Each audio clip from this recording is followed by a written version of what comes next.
Welcome to Dirtbike Magazine series Hardware, where we take you up close and personal with the trickiest builds that appeared in the magazine.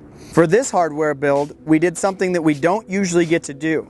We took a 2004 Honda CR250R two-stroke and completely rebuilt it.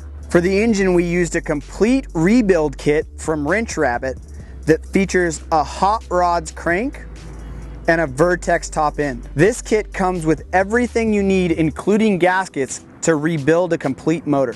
When we had the engine apart, we didn't really do any performance stuff because we were actually going to use this bike for off-road, and we liked the way that the engine works stock in 2004. We did, however, want to add a little bit of performance to it, so we installed a V-Force reed kit, and we teamed that with an FMF pipe and silencer.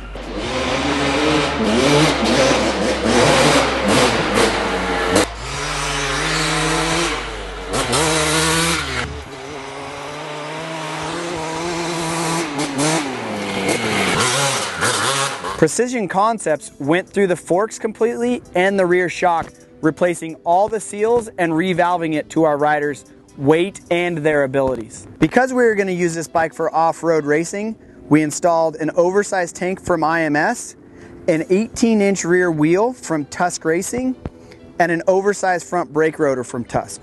We wrapped the brand new Tusk wheels with Dunlop's AT81 off-road tires. To stand up to the abuse of off-road racing, we added a couple items like a TM slide and glide kit, a Renthal twin ring sprocket, and Cycra handguards. And to complete our rebirth of our 2004 CR250R, we used a set of all red Cycra plastics teamed with an all red Moto seat with black ribs, and InStyle topped off the build with a set of complete custom graphics. If you're a two-stroke lover just like us, and you like this video, go to our YouTube channel and check out our video series Premix, where it's all two-strokes all the time. And for the latest news in the off-road industry, check out dirtbikemagazine.com.